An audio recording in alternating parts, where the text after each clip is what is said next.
خطبہ جمعہ کے دوران تحیت المسجد ادا کی جا سکتی ہے. ٹھیک شوا د جمعے د خطبے په دوران کې تحیت المسجد ادا کېدی شي. مجهول دا ویلي کې لخوا بیا هم د خطبې په دوران کې دا تفصیل نشته چې راغی ولاړو کېناستو ودرېدو. دا مولوي صاحب د ځان د تفصیلات پکې. دویم ما په خپل دعوه کې دوه اجزا لیکلي. اول نمبر د خطبې په دوران کې استماع او انصات لازم او صلات او کلام مکروه دي.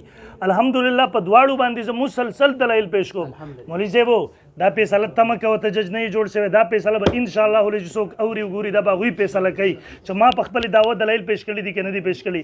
ستا سره خو هغه درې قسمه روایت دي هغې ما جوابات کړي دي. بیا 3334 134 او بشورو لګیا اوسېږه. دا ټولو خلکو ته نن پته لګېدل چې د مولوي صاحب سره هېڅ دلیل نشته دی انشاءالله العزیز. دویم نمبر مولوي صاحب ما ته وایي تا د قرآن نه څه پیش کړي دي پته نه لګي. دا ملګري یا کاڼه دي یې دماغ کار نه کوي. دلته ما ورته ویلو چې د خطبې په دوران د خطبې په باره کې دا نازل شوی دی یعنی چې کله خطبه شروع وي خاموشي استماع او انصات لازم دي. خو چې اوس دته سمجھ ته نه راځي زه څه وکړم. دویم نمبر دی وایي ته دا ثابت کړه چې ایوب ابن نوحیک د صورت چې دی سقه و فلا و فلا. مولوي صاحب اول نمبر خو به تا جرح مبهم کړی دا. ما چې کوم ستا حواله پیش کړې وه هغه ما چې څنګه پیش تا په هغې تر وروسته د زبیر علیزی د خبرې نه انکار وکړو چې هغه دا ویلي دې په مقابله کې ما هغه نه دي پیش کړی چې تا کتاب ته لاس نه دی ورولی. ما د کتاب نه حواله پیش کړه چې په دې الفاظو سره دا جرح مبهم ده جرح مفسر نه ده. ته په هغې کې بیا خپل طرف نه تفصیلات کې هغه ته پوه شه زبیر علیزی سے پوه شه قبر کې پروت دی ته به وررسي. دریم نمبر او ما مخکې قرآن پیش کو بخاری مسلم ترمذی صحیح روایات میں پیش لاله د تایید د پاره کې یو روایت ما پیش کو باقي یو ضعیف راوی هم راغی چلو هغې صحت ته هېڅ نقصان نه رسیږي.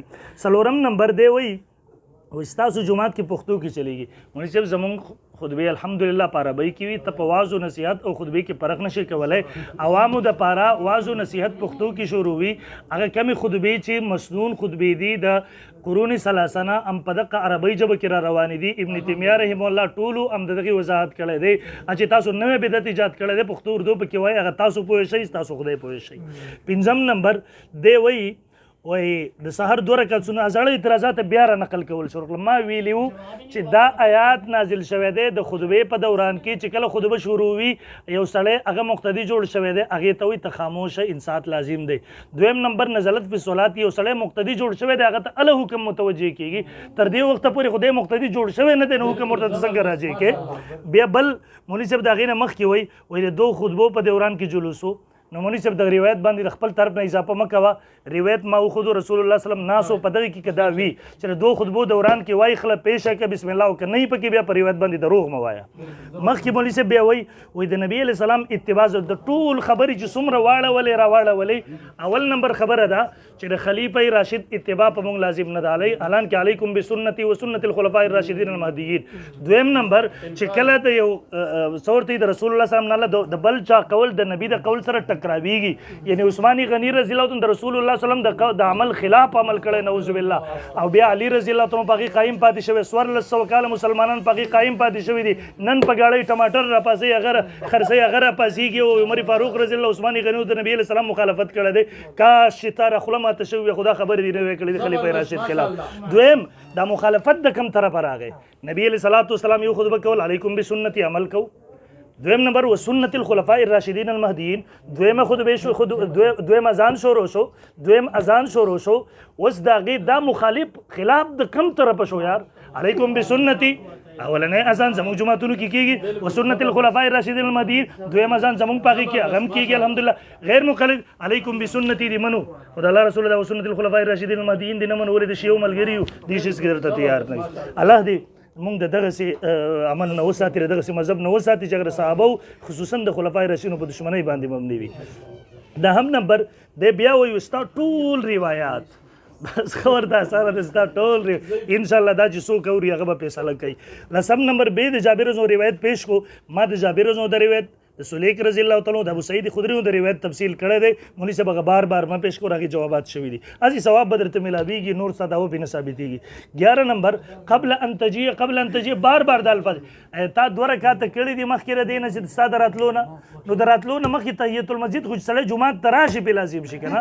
نو چې جومات ته راغې ورته قبل ان تجیه ته چې راتلې د دې نه مخکې تا سنت کړي دي نو پتہ نه لګي تحیت المسجد دا پیژني که نه پیژني ولا پتہ نه لګي دماغ کار نه کوي دی 12 نمبر وي تعرض دپاره خلا شرف مولوي صاحب د خپل اصولو مطابق قرآن پیش کوي حدیث پیش کا د امتي تقلید دی وکړو مشرک شوی خپل قول مطابق یو دویم نمبر وایي چې دواړه طرف ته صحیح وي یو طرف ته صحیح بل طرف ته ضعیف د دې تعرض نه راځي نو قرآن سره د سیس تعرض راولي د هغې نه څه قوي کېدی شي بخاری مسلم ترمذی میں مسلسل پیش کو موطا میں پیش کو هغې سره بل څه صحیح کېدی شي خو چې ته نه منې مناسب نه باندې کلی بهانې هزار بهرحال ما مولوي صاحب 44 دلایل پیش کړي 43 دلایل 44 نمبر دلیل دی زما سره طحاوی شریف د دې جلد نمبر 1 صفحه 227 روایت دے دا عقبہ ابن عامر رضی اللہ تعالیٰ قال الصلاة والامام علی المنبر معصیت منز پدی سے حال کی چی امام پا منبر باندی خطبے شروع کری دا معصیت دے گناہ دا مولی سے وہ دا دین نور سریح سغواڑی دا اللہ بندگانو معصیت کی امت ممتلا کوئی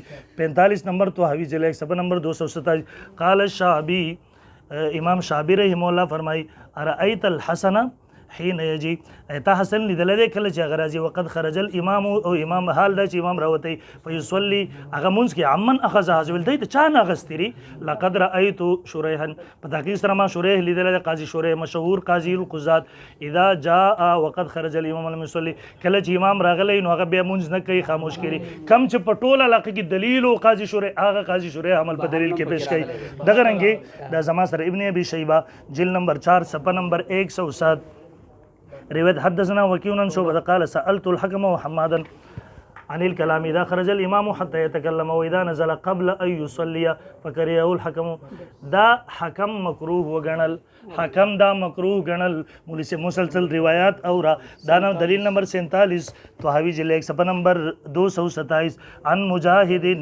روایت در مجھے انہو کرہا اگر مکروه گنل ایصلی والامام یغتو چې سړی مونځ کوي په داسې حال کې چې امام خطبه وایي د خطبې په دوران کې کوم چې زما دعوا وه د دعوې دواړه اجزا مولوي صاحب هغه زه پیش کوم دغه رنګې دا زما سره مولوي صاحب دلیل نمبر 48 اور وہ فرمائی قال رأيت عبد الله بن صفوان دخل المسجد يوم الجمعة وعبد الله بن زبير يخطب على المنبر وعليه ازار ورداء په دې وخت کې صادر په اوږه باندې و او پټکی وهلی و په دې وخت کې دی راغی فاستلم الركن ثم قال السلام علیک یا امیر المؤمنین ورحمۃ اللہ وبرکاتہ ثم جلس ولم يركع کېناستو هغه دغه 2 رکعات لمونځ ونه کو د صحابي رسول د بهر نه راغلی د خطبې په دوران کې راغلی دی دغه رنګې دلیل نمبر 49 دلته کېدو به وروسته ورکو وروسته درکو اوس پکې دلایل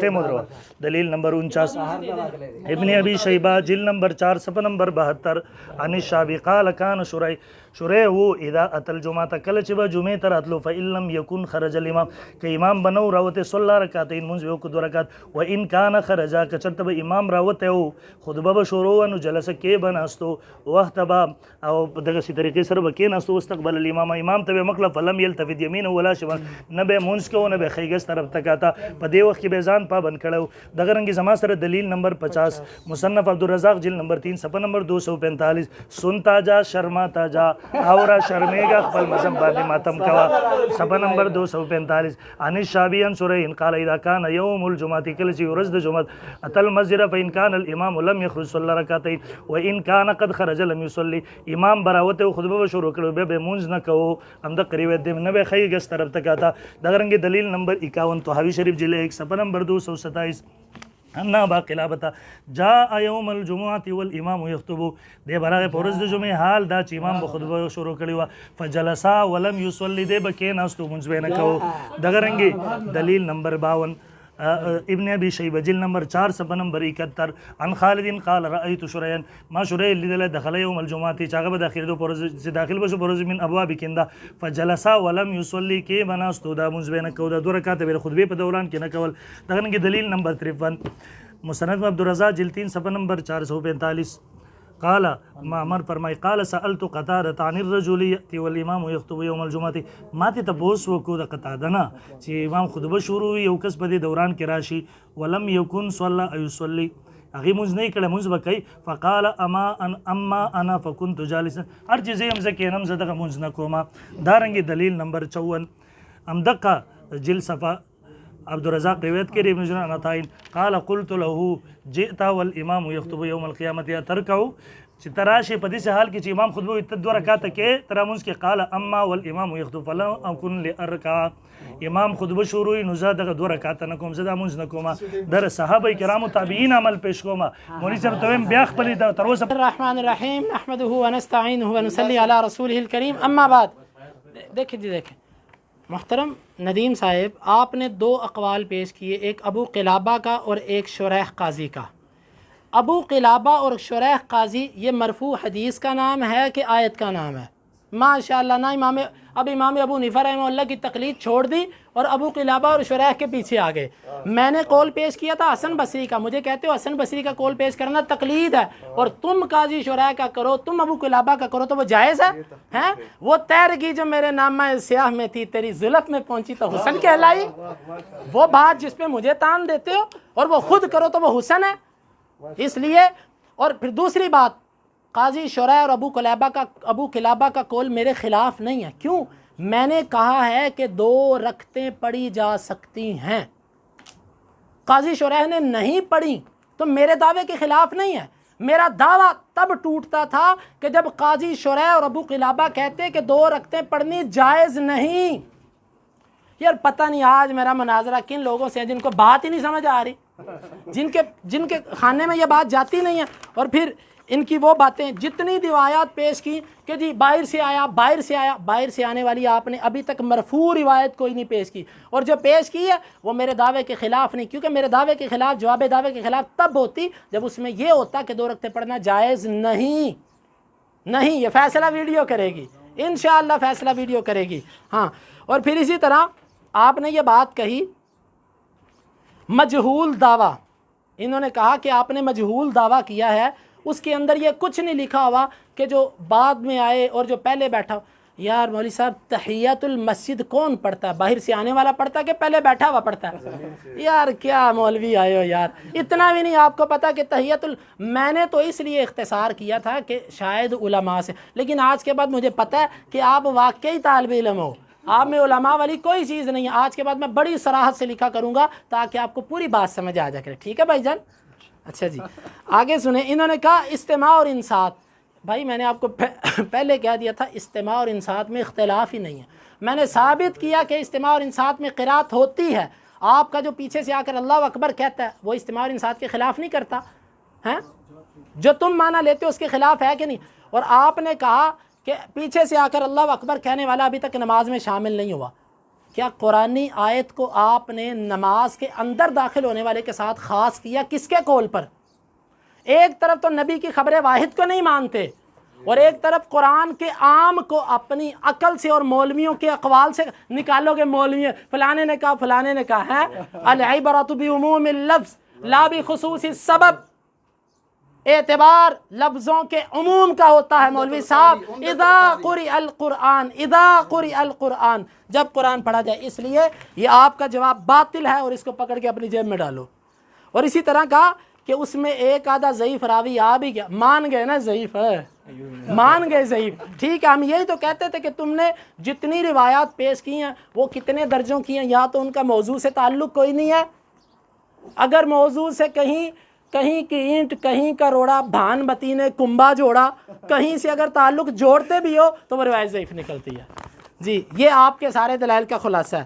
اور اسی طرح انہوں نے کہا خلیفہ راشد کے قول پر انہوں نے بات کی. اس سے پہلے انہوں نے جلوس کی بات کی کہ نبی صلی اللہ علیہ وسلم. بخاری کی روایت نکالیں. بخاری کی روایت ہے کہ وَهُوَ يَخْطُبُ، اللہ کے نبی خطبہ دے رہے تھے. بخاری میں ہے کہ خطبہ دے رہے تھے. آپ نے جو روایت پیش کی اس میں بیٹھے ہوئے تھے. اب بخاری کی روایت کا اور دوسری روایت کا تعارض ہوا. یہ آپ کے گھر کا فیصلہ، میرا نہیں، آپ کے گھر کا فیصلہ. ملا علی عمدۃ القاری عینی حنفی کہتے ہیں فما فی الصحیح اصح، جو بات بخاری کے اندر ہوگی وہ زیادہ صحیح ہوگی. اس لیے اپنے اصولوں پہ تو رہو یار، اپنے اصول تو نہ توڑو. آج آپ اپنے اصول توڑ رہے ہیں. بڑے افسوس کی بات ہے ندیم بھائی. آپ نے کہا کہ خلیفہ راشد، دیکھو بات کو الٹتے نہیں ہیں، بات کو غلط رنگ نہیں دیتے. خلفائے راشدین اللہ کی قسم ہمارے سر کا تاج، ہمارے لیے قابل احترام، ان سے جو بغض رکھے، ان سے جو عداوت رکھے، ان سے جو نفرت کرے، ان کی جو توہین کرے، ہمارے نزدیک پکا جہنمی، یہ ہمارا عقیدہ ہے۔ تو آپ خلفائے راشدین کی بات کرتے ہیں، ہم کسی بھی صحابی کی توہین کرنے والے کو مسلمان نہیں سمجھتے۔ یار آپ کیسی بات کرتے ہو؟ مسئلہ ہے خلیفہ راشد نے جو عمل ایک ایسا کہ اللہ کے نبی کے عمل پر جو اضافہ تھا، آپ کہتے ہو یہ ٹکراؤ کیسا؟ اس کا مطلب ہے اضافہ جائز ہے؟ اللہ کے نبی کے عمل پر اضافہ جائز؟ ہم کہتے ہیں کہ عثمان رضی اللہ عنہ نے تعویل کر کے یہ اضافہ کیا، اور وہ اضافہ اس پر تم بھی عمل نہیں کرتے۔ انہوں نے تو باہر مقام پر زورا مقام پر اذان شروع کروائی تھی۔ آپ تو دونوں اذانیں مسجد میں کہتے ہو، آپ بھی جا کر بازار میں کہو پہلی اذان۔ عثمان رضی اللہ عنہ نے پہلی اذان بازار میں کہی تھی، اب اس پر آپ بھی عمل نہیں کرتے، گویا کہ آپ کے نزدیک بھی علت ختم ہو چکی ہے سپیکر کی وجہ سے۔ آپ کے نزدیک بھی زورا مقام پہ جانے کی ضرورت نہیں، سپیکروں کی وجہ سے علت ختم ہو چکی ہے۔ لو آپ اپنے دام میں صیاد آ گیا ہے، خود پھنس گئے بیچارے۔ اور یہ سنیے پھر اسی طرح انہوں نے کہا قبل ان تجیء، یہ ہنسی پتہ نہیں شرمندگی کی ہے کہ کس چیز کی ہے؟ قبل ان تجیء، او بھائی میں نے وضاحت کی، قبل ان تجیء یہاں پر آنے سے پہلے، یہاں پر آنے سے پہلے معلوم ہوتا ہے کہ یہ جمعے کی رکھتے نہیں تھی، یہ تحیۃ المسجد تھا۔ جاؤ جس فتح الباری کا آپ نے نام لیا اس فتح الباری کو پڑھ کے بھی دیکھ لیجئے۔ تو یہ آپ کی کمزور باتیں اب تک جتنی آپ نے پیش کی لیں جی، میں اب اپنی 36 نمبر دلیل اور میں اپنے دلائل کو دوبارہ دہراتا ہوں۔ میں نے ابو سعید خدری رضی اللہ عنہ والی روایت پیش کی، مولوی صاحب کہتے ہیں میں نے جواب دے دیا۔ وہ حدیثوں کے جواب نہیں دیے جاتے، حدیثیں مانی جاتی ہیں۔ یار تم جواب دینے آئے ہو حدیثوں کے، بڑے افسوس کی بات ہے۔ الزام ہمیں دیتے تھے، قصور اپنا نکل آیا۔ وہ حدیثیں مانی جاتی ہیں بھائی، مانی جاتی ہیں، جواب نہیں دیے جاتے۔ سنو 36 نمبر، جابر رضی اللہ عنہ کہتے ہیں ایک آدمی آیا جمعے کے دن، نبی صاحب خطبہ دے رہے تھے۔ اصلیت، یار اس سے کوئی واضح روایت ہے؟ اصلیت، کیا تو نے نماز پڑھی ہے فلانے؟ قال اللہ، آپ نے فرمایا نہیں۔ قال قم فرکع، کھڑے ہو جاؤ اور رکھتے پڑھو۔ دلیل نمبر 37 جاء سلیک الغطفانی، سلیک غطفانی آئے اور رسول اللہ صاحب خطبہ دے رہے تھے، آپ نے فرمایا کیا تو نے نماز کچھ پڑھا ہے؟ اس نے کہا نہیں، آپ نے فرمایا اٹھو 2 رکعتیں پڑھو اور اس میں اختصار کرو۔ دلیل نمبر 38، دلیل نمبر، سنتا جا شرماتا جا، لگتا کچھ یاد آ رہا ہے، کامبٹ کی یادیں دماغ میں ہیں ابھی، کوئی بات کوئی بات نہیں، انشاءاللہ کامبٹ یاد آ رہا ہے، اس کے اشعار بڑے ذہن میں بیٹھے ماشاءاللہ، آج کے شعر بھی آج کے بعد یاد رہیں گے۔ انہ سمع جابر بن عبداللہ، جابر بن عبداللہ کو سنا، وہ بیان کرتے کہ رسول اللہ صلی اللہ علیہ وسلم نے فرمایا کہ اذا جاء احدکم والامام یخطب فلیصلی رکعتین یتجوز فیہما، جب کوئی آئے امام خطبہ دے رہا ہو تو وہ ان دونوں میں اختصار کرے۔ دلیل نمبر 39، دلیل نمبر 39، اذا یار غلط، ٹائم روکو دیکھ طیب صاحب 5-7 کیپسول دینے ہیں ان کو تاکہ طبیعت صاف ہو جائے، ٹھیک ہے چلے۔ دلیل نمبر 39 نمبر، سلیک آئے کہنے لگے اللہ کے رسول صلی اللہ علیہ وسلم نے فرمایا اذا جاء احدکم والامام یخطب فلیصلی رکعتین خفیفتین، جس طرح تم مختلف کتابوں سے روایات پڑھ کے نمبر بڑھا رہے ہو نا، ہم تو اصل روایات پیش کر رہے ہیں اور بار بار تذکیر، ذکر فإن ذکر تنفع المؤمنین، کسی مومن کو یہ فائدہ دے جائے گی اگر آپ کو نہ دی تو دلیل نمبر 40، رسول اللہ صلی اللہ علیہ وسلم نے فرمایا فَإِذَا جَاءَ أَحَدُكُمْ يَوْمَ الْجُمْعَةِ وَالْإِمَامُ يَخْطُبُ فَلْيُصَلِّ رَكْعَتَيْنِ، وہ 2 رکعتیں پڑھے۔ دلیل نمبر 41، رسول اللہ صلی اللہ علیہ وسلم جاء رجل والنبي يوم الجمعة على المنبر يخطب فقال له ركعت ركعتين قال لا قال فركع، 2 رکعتیں پڑھو۔ دلیل نمبر 42، جاء رجل يقال له السليك من غطفان، وہ غطفان قبیلے سے تھے، وہ آئے اور نبی صلی اللہ علیہ وسلم خطبہ دے رہے تھے کھڑے ہو کر، والنبی یخطب قائما، سنو کھڑے ہو کر خطبہ دے رہے تھے۔ آپ کی وہ جو روایت ہے بیٹھنے والی، وہ روایت سندن بھی ٹھیک نہیں ہے اور بخاری مسلم کے خلاف بھی ہے۔ فقال له النبی صلی اللہ علیہ وسلم یا سلیک قم فرکع رکعتین خفیفتین، کھڑے ہو جو 2 رکعتیں پڑھو ہلکی سی۔ دلیل نمبر 43 نہیں ہوا، ان جابر صلیت قال لا قال قم فرکع، کھڑے ہو جو رکعتیں پڑھو۔ دلیل نمبر 44 44 فقال کوئی بات نہیں اردو میں مشکل ہے مجھے پتا ہے آپ کو فقال اور ویسے بھی جب میں کھڑا ہوں تو اردو بھولتی ہے فقال لہ النبی صلی اللہ علیہ وسلم رسالے اردو میں باقی ساری چیزیں اردو میں ضیاء الرحمان سامنے ہے تو اردو بھولتی ہے اچھا جی فقال لہ النبی صلی اللہ علیہ وسلم یا صلیح قم فرکع وہ شیخ ریاض اللہ سے آپ میں سے کوئی بھی بات نہیں کر سکتا اللہ کے فضل سے یا صلیح قم فرکع رکعتین خفیفتین یا صلیح کھڑے ہو جو رکھتے پڑھو دلیل نمبر 45 دلیل نمبر 45 فقال صلی رکعتین تجوز فیہما ٹھیک خواله پیش لا چې دا نه مرفوع حدیث ته نه د قرآن آیات ته مولوی صاحب ما قرآن آیات پیش کړل الحمدلله بیا بخاری مسلم موطا دغسې په ترتیب سره راځه 55 دلایلو ته الحمدلله ما رسولی دي مخکې دلایل پیش کوم انشاءالله العزیز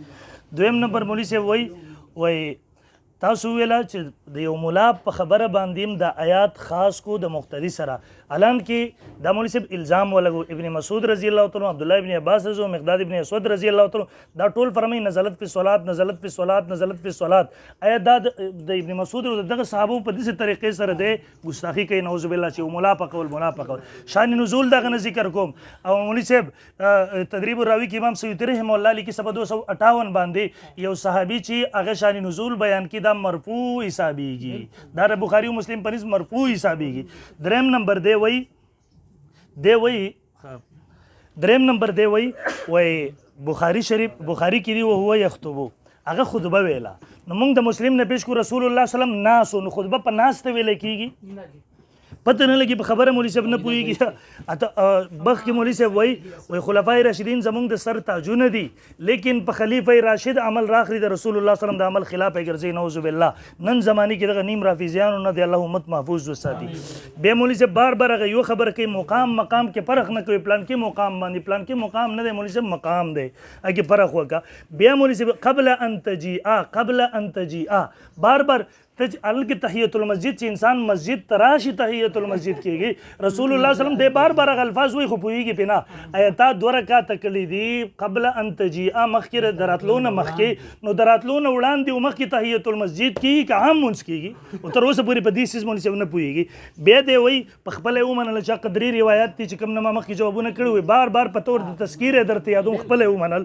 بیا مولوی صاحب وی چې ما وګوري اردو در نه هېریږي مولوی صاحب پښتو درته درځي خو زمونږ د مخې پښتو نه وي دویم نمبر پښتانه مولیان دي نه چې د ورځې 15 ویډیوګانې کوي نن جرأت پکې نشته الحمدلله چې پښتنو علماء مخې ته کنزل کولی خیبر پښتونخوا کې ختم شیخ ریاض الله ومنل چې هغه ستاسو مخې ته نشي ټینګېدی نن پنجاب نه راوستی پنجاب نه غم پنچر شو الحمدلله بل مولوی صاحب ما مخکې تقریبا 54 دلایل پیش کړي وو دا 55 نمبر دلیل زما سره دی 55 نمبر دی او بیا مولوی صاحب په اخره کې وایي جی ٹھیک ہے چلو نه سم راغی ته نه بیا مولوی صاحب وای تا ویل چې هغه راغی مونږ یو قانون کې دا مخکې روایت ما پیش کړي انه ما کان یکرهان صلات دلیل نه مخکې دلیل جواب کوي چې هغه ویل چې مکروه